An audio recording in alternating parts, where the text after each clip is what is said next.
नमस्कार, मैं विशाखा ठाकुर। स्वागत है आप सभी का 3.0 टीवी में।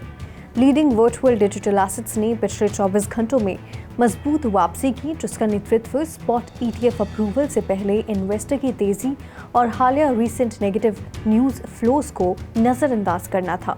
बिटकॉइन $37,400 तक बढ़ गया और अब इस हफ्ते के उच्चतम स्तर पर है। बाइनेंस के CEO CZ के दुनिया के सबसे बड़े क्रिप्टो एक्सचेंज से इस्तीफा देने के बाद प्रभावों पर सफलतापूर्वक बातचीत कर रहा है।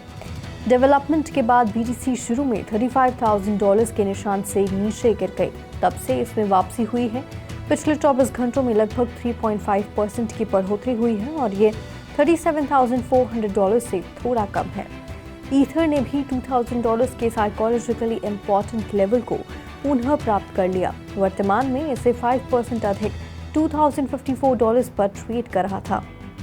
दुनिया के सबसे बड़े क्रिप्टो एक्सचेंज बाइनेंस के खिलाफ US क्रिमिनल चार्जेस के पोटेंशियल मैसिव सेटलमेंट के लीक पर इस हफ्ते की शुरुआत में क्रिप्टो मार्केट्स में भारी सेल ऑफ देखा गया।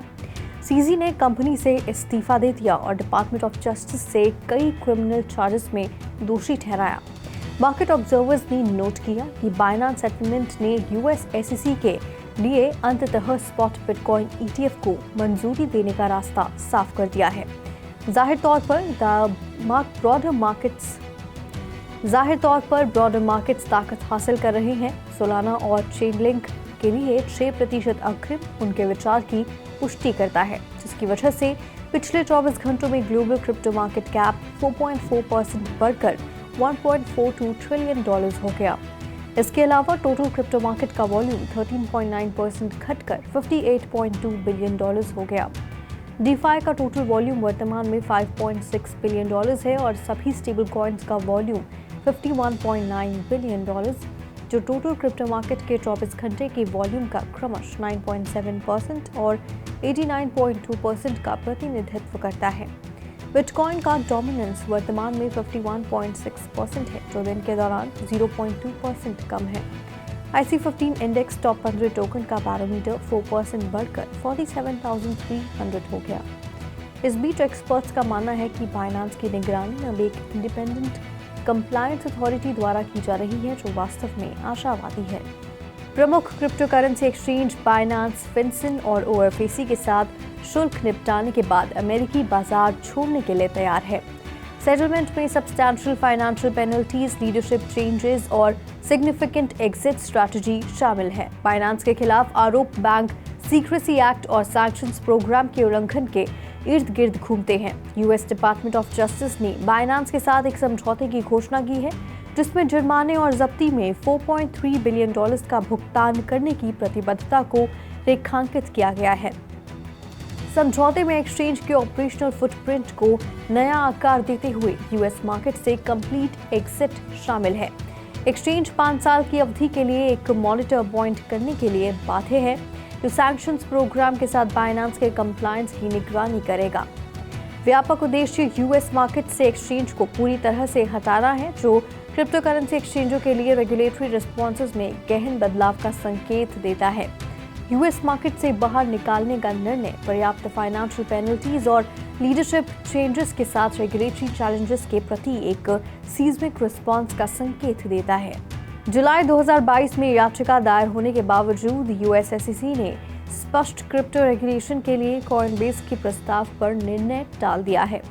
ये देरी रेगुलेटर की ओर से प्रोक्रास्टिनेशन के एक पैटर्न को चिन्हित करती है, जिससे क्रिप्टो कम्युनिटी के भीतर चिंताएं बढ़ जाती हैं। कॉइनबेस के chief legal officer Paul Grewal ने SEC के नवीनतम कदम पर निराशा व्यक्त की, इसे और अधिक रुकावट के रूप में व्याख्या की। SEC ने क्रिप्टो करेंसी कंपनियों के खिलाफ भी सक्रिय रूप से कानूनी कार्रवाई की है, जैसे कि क्रैकन के खिलाफ हालिया मुकदमा, जिस पर अनरजिस्टर्ड सिक्योरिटीज एक्सचेंज संचालित करने का आरोप लगाया गया था। ये कदम इस साल की शुरुआत में कॉइनबेस के खिलाफ दायर मुकदमे के समान पैटर्न का अनुसरण करता है, जो प्रमुख क्रिप्टो एक्सचेंजों के प्रति SEC द्वारा एक व्यवस्थित दृष्टिकोण का सुझाव देता है। कैमरॉन विंकलवॉस और ब्लूमबर्ग ETF एनालिस्ट जेम्स सेफार्ट जैसे क्रिप्टो इंडस्ट्री के आंकड़ों ने SEC के एक्शंस पर टिप्पणी की है, एक्सचेंजों के लिए समर्थन व्यक्त किया है और SEC के लिए असफलताओं की आशंका जताई है। दुनिया का सबसे बड़ा crypto exchange Binance US department of justice के साथ एक याचिका समझौते के बाद $4.3 बिलियन का जुर्माना देने पर सहमत हो गया है। ये जुर्माना मनी लॉन्ड्रिंग और अन्य फाइनेंशियल मिसकंडक्ट के आरोपों से जुड़ा है। बाइनांस के को-फाउंडर सीजी सीईओ का पद छोड़ देंगे। जुर्माने में $1.8 बिलियन का जुर्माना और अतिरिक्त $2.5 बिलियन की जब्ती शामिल है। कॉइनबेस एक प्रमुख यूएस आधारित क्रिप्टो करेंसी एक्सचेंज और बाइनांस का कंपेटिटर ने अपने बिजनेस मॉडल में रेगुलेटरी कंप्लायंस के महत्व को मजबूत किया। सीईओ ब्रायन आर्मस्ट्रॉन्ग का मानना है कि बाइनांस की मौजूदा स्थिति कॉइनबेस के दृष्टिकोण को मान्य करती है। ये स्थिति क्रिप्टो करेंसी इंडस्ट्री की बढ़ती कठिनाइयों को रेखांकित करती है, क्योंकि ये ग्लोबल फाइनेंशियल रेगुलेशन के जटिल परिदृश्य से निपटती है। इस कानूनी चुनौतियों के नतीजे और कॉइनबेस जैसे अग्रणी खिलाड़ियों की प्रतिक्रियाएं क्रिप्टो करेंसी की फ्यूचर डायरेक्शन और मेन स्ट्रीम एक्सेप्टेंस को महत्वपूर्ण रूप से प्रभावित कर सकती हैं। यूएस डिपार्टमेंट ऑफ जस्टिस और क्रिप्टो एक्सचेंज OKX के कोलैबोरेशन के बाद स्टेबल कॉइन इशूअर टेदर ने साउथ ईस्ट एशिया में ह्यूमन ट्रैफिकिंग सिंडिकेट से जुड़े $225 मिलियन मूल्य के चुराए गए USDT को फ्रीज कर दिया है। ये रोक स्टेबल कॉइन्स की अब तक की सबसे बड़ी रोक है और ये ग्लोबल बिग बुटरिंग स्कैम के पीछे ट्रैफिकिंग ग्रुप का मुकाबला करने के लिए किया गया था। टेदर ने 37 वॉलेट में $225 मिलियन मूल्य की USDT को फ्रीज कर दिया, जिसमें से ज्यादातर टोकन OKX में स्थानांतरित कर दिए गए। US department of justice, OKX और लॉ एनफोर्समेंट एजेंसीज को ब्लॉकचेन एनालिसिस के माध्यम से इलिसिट फंड्स के स्थान के बारे में सतर्क किया गया था। यूएस सीक्रेट सर्विस द्वारा फ्रीज का अनुरोध किया गया था और टेदर द्वारा वॉलेंट्री फ्रीज का अनुरोध भी किया गया था। फ्रोजन वॉलेट्स वर्तमान में सेकेंडरी मार्केट में हैं और टेदर के यूजर्स से संबंध नहीं है। ये डेवलपमेंट क्रिमिनल पर्पसेस के लिए डिजिटल एसेट्स के उपयोग को रोकने के लिए क्रिप्टो कंपनियों और लॉ एनफोर्समेंट के बीच कोलैबोरेशन के महत्व पर प्रकाश डालता है। ब्लॉकचेन द्वारा इनेबल्ड ट्रांसपेरेंसी इलिसिट एक्टिविटी के लिए एक डेटरेंट के रूप में कार्य कर सकती है, जो लॉ एनफोर्समेंट और क्रिप्टो कंपनीज के बीच फ्यूचर कोलैबोरेशन के लिए एक मिसाल कायम कर सकती है। शिबा इनू कम्युनिटी ने अपने शिप बर्निंग एफर्ट्स को बढ़ा दिया है, जिससे बर्न रेट में उल्लेखनीय वृद्धि हुई है। पिछले 7 दिनों में टोकन की कीमत में गिरावट के बावजूद बर्न रेट लगभग 48,000% बढ़ गया है। कम्युनिटी सर्कुलेटिंग सप्लाई में कटौती करने के लिए दृढ़ है, जो कई लोगों का मानना है कि टोकन की कीमत पर सकारात्मक प्रभाव पड़ेगा। पिछले 24 घंटों में शिप बर्न रेट 47,908% बढ़ गया है। 290 मिलियन से अधिक टोकन सर्कुलेशन से बाहर हो गए हैं। सबसे नोटेबल बर्न ट्रांजैक्शन एक अननोन एड्रेस से 28.15 मिलियन शिप टोकन का ट्रांसफर था, जो 15 घंटे पहले हुआ था।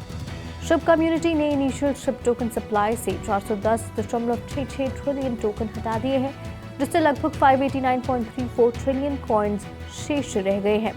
वर्तमान में सर्कुलेटिंग सप्लाई लगभग 580.4 मिलियन टोकन है।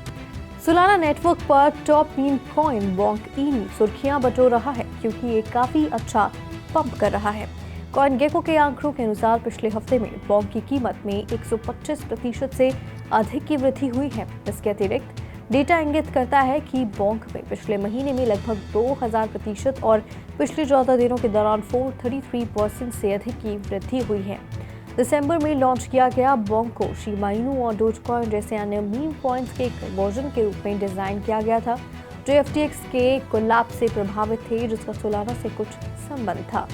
कीमतों में बढ़ोतरी सोलाना इकोसिस्टम में एक महत्वपूर्ण विकास है।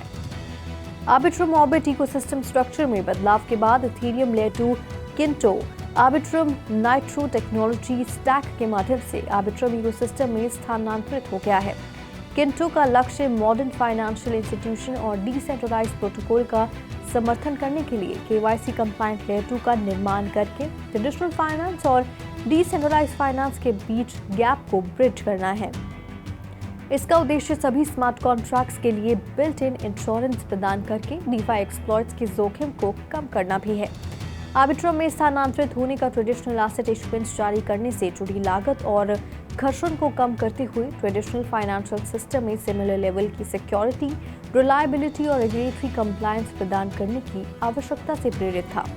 डिसेंट्रलाइज्ड फाइनेंस की मजबूत समझ के साथ आर्बिट्रम के क्रेडिबिलिटी, एफिशिएंसी और मिट्रियो प्लेटफॉर्म ने इसे किंटो की फाउंडेशन के लिए एकदम उपयुक्त बना दिया। किंटो के फाउंडर रामन रखूरो ने कहा कि आर्बिट्रम अडॉप्शन टीवीएल और टेक्नोलॉजी मैच्योरिटी के संबंध में रोल ऑफ स्पेस में इनडिस्प्यूटेबल लीडर है। मेननेट लॉन्च Q1 2024 के लिए निर्धारित है।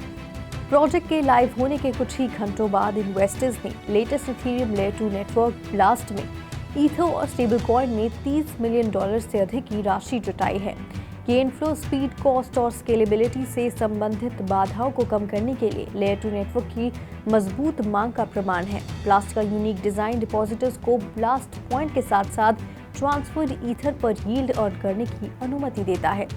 टीम ने कहा कि ब्लास्ट मूल रूप से ETH स्टेकिंग में पार्टिसिपेट कर सकता है और स्टेकिंग यील्ड L2 के यूजर्स और डैप्स को वापस भेज दी जाती है। यूजर्स को फंड्स निकालने थे या ऑन-चेन एक्टिविटी में भाग लेने से पहले फरवरी में मेननेट के लॉन्च होने तक इंतजार करना होगा। मंगलवार से ब्लास्ट केवल इनवाइट ओनली के लिए है। पहुंच प्राप्त करने के लिए एक्सेस से 1 करोड़ की आवश्यकता होती है। 4% एनुअलाइज्ड यील्ड के साथ लीडो पर $19 मिलियन से अधिक का ईथर स्टेक किया गया है। अन्य $3 मिलियन मेकर पर हैं और डाई स्टेबल कॉइन में $150,000 की एक स्मॉलर ट्रांच वॉलेट में बेकार पड़ी है। स्टेबल कॉइन को ब्रिज करने वाले यूजर्स को ब्लास्ट का auto replacing stable coin USDT प्राप्त होता है, जो मेकर डाओ के ऑन ट्रेन टी-बिल प्रोटोकॉल से आता है। पैराडाइम और स्टैंडर्ड क्रिप्टो के नेतृत्व में ब्लास्ट ने एक राउंड में $20 मिलियन से अधिक जुटाए। Market on train analytics platform look on train ने बताया कि ब्लर के सीजन 2 एयर ड्रॉप से बिलियंस ऑफ ब्लर टोकन एक्सचेंजों में डिपॉजिट किए गए हैं, जिसमें 307.6 मिलियन मूल्य के $97.5 मिलियन का दावा किया गया है। एक यूजर ने OKX में 4.67 मिलियन ब्लर डिपॉजिट किया, जबकि 2 यूजर्स ने क्रमशः 22.85 मिलियन और 6 मिलियन ब्लर क्लेम किए। टॉप 10 वॉलेट ने 85.69 मिलियन ब्लर क्लेम किए, जिसकी कीमत लगभग 27.25 मिलियन है। एक्सचेंजों पर $2.95 मिलियन मूल्य के 9.3 मिलियन ब्लर टोकन डिपॉजिट किए गए हैं। ब्लर ने ब्लास्ट नेटवर्क द्वारा संचालित सीजन 3 एयर ड्रॉप की शुरुआत की घोषणा की, जो NFT ट्रेडर्स और ब्लर होल्डर्स के बीच समान रूप से विभाजित है। आज के लिए बुलेटिन में फिलहाल इतना ही। ऐसी ही Web3 से जुड़ी तमाम अपडेट्स के लिए लॉग ऑन करें हमारी वेबसाइट www.weversetv.io पर या फिर स्कैन करें QR कोड।